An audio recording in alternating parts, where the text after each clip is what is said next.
درودهای بسیار به شما عزیزان، هر کجا ایران و هر کجای جهان که هستید.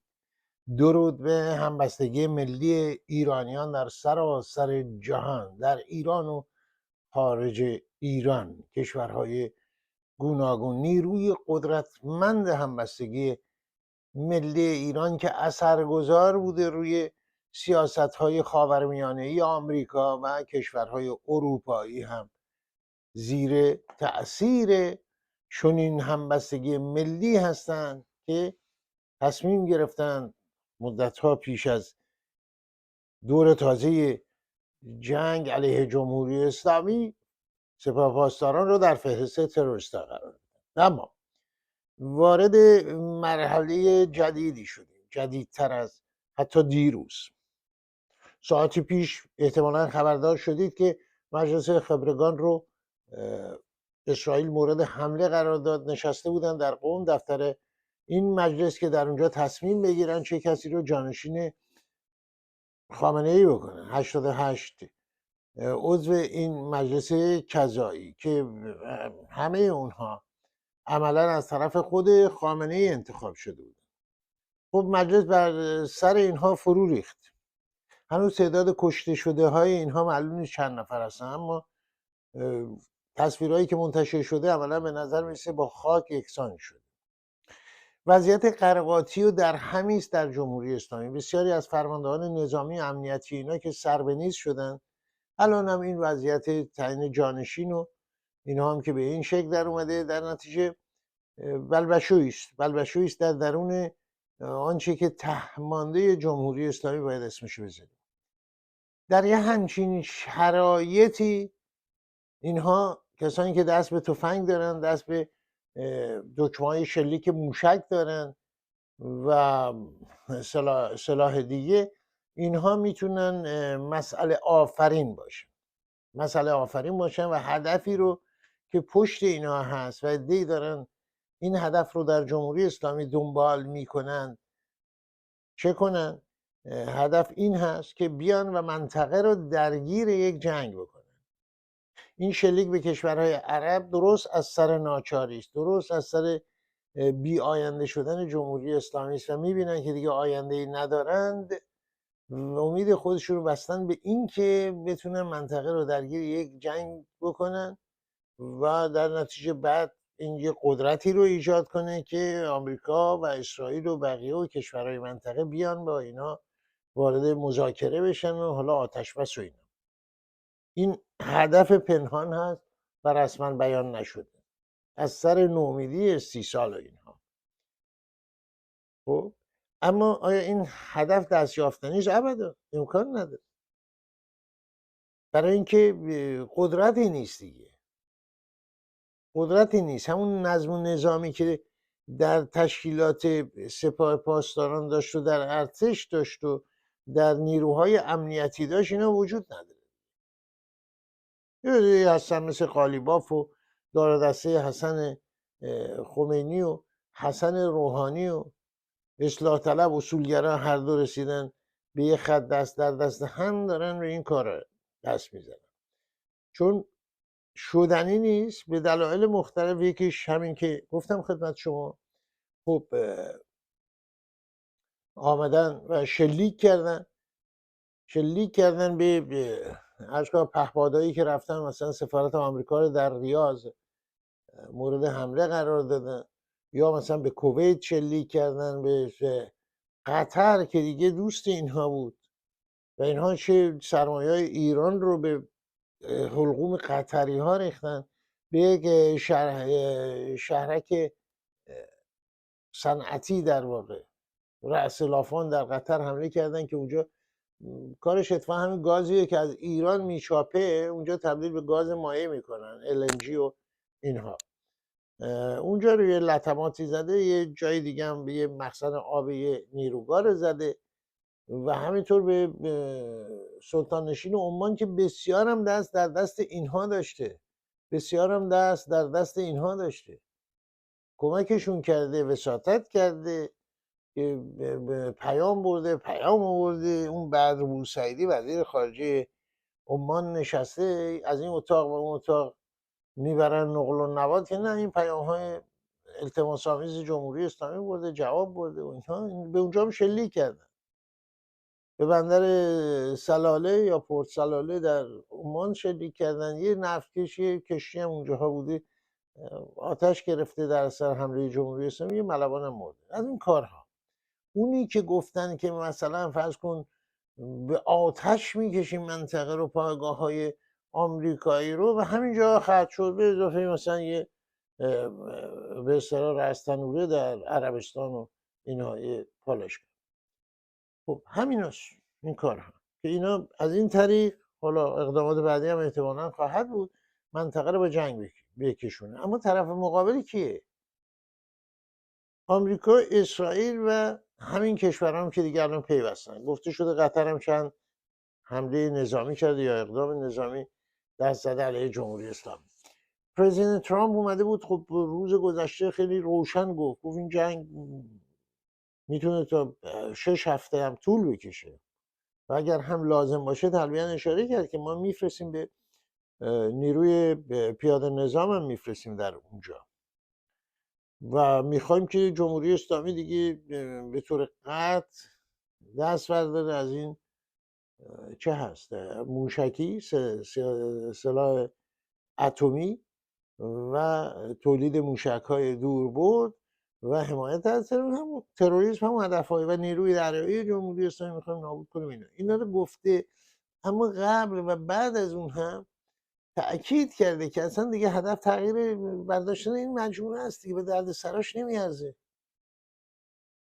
به درد سراش نمیارزه که این کارا رو بکنیم که بعد اینا بمونن بیان قول بدن. خب و بعدم اومده گفته اصلا یه مذاکره بی مذاکره. بنابراین هدف برداشتن این هاست و به هیچ وجه اجازه نخواهند داد، نخواهند گذاشت که مثلا کشورهای منطقه درگیر جنگی بشن و به اصطلاح لطمات اساسی ببینن متحدان آمریکا و دوستان تازه اسرائیل در منطقه. خب این وسط میبینیم که روس‌ها همون سیاستی رو که انتظار میرفت و من بارها بهش اشاره کردم پیش گرفتن.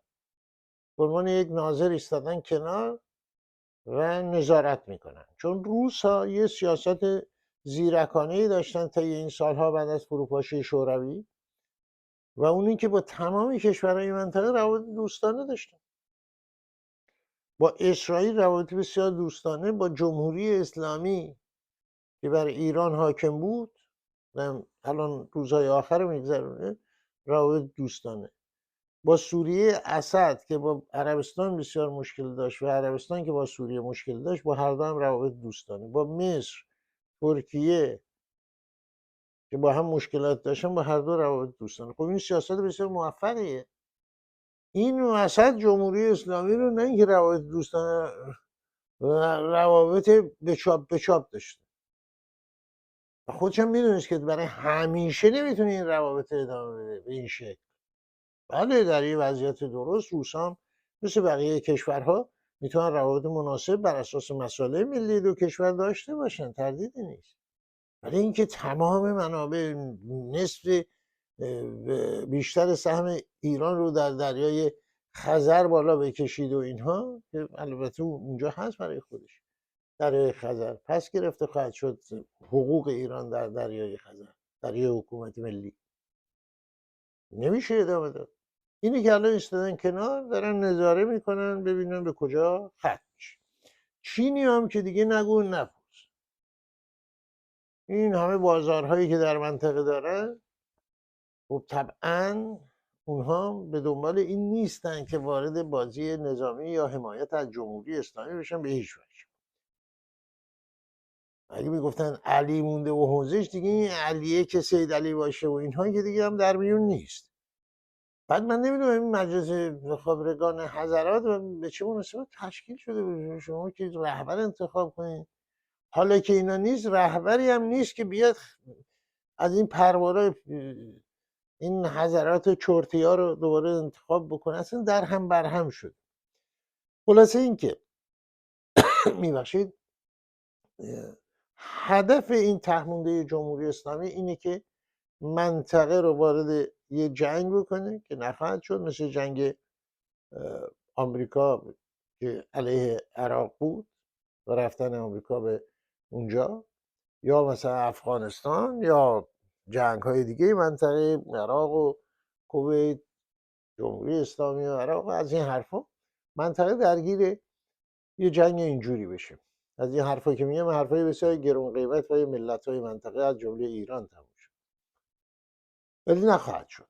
یعنی نه زمان اون زمانه، نه جمهوری اسلامی دیگه اون وضعیت قبلی رو داره و نه دولتی که الان در آمریکا هست و رئیس جمهوری که هست به اصطلاح بی تفاوت خواهد بود که می‌بینیم بی تفاوتی رو نه تنها انکار کرده، توجه به این موضوع اونقدر زیاده که ناوهای آمریکایی در اونجا دارن به اصطلاح قراول میرن. اسرائیل هم که در وضعیتی هست که ناچار هست تا آخر ادامه بده، یعنی چون به هیچ وجه اسرائیل خواستار این نیست که جمهوری اسلامی رو مثلا تا دم مرگ ببره ولی زخمین و مالین و اینا رهاش کنه، چون میدونه خطرناکتر از پیش دوباره بازسازی خواهد کرد. آمریکا اینو میدونه. بنابراین این دو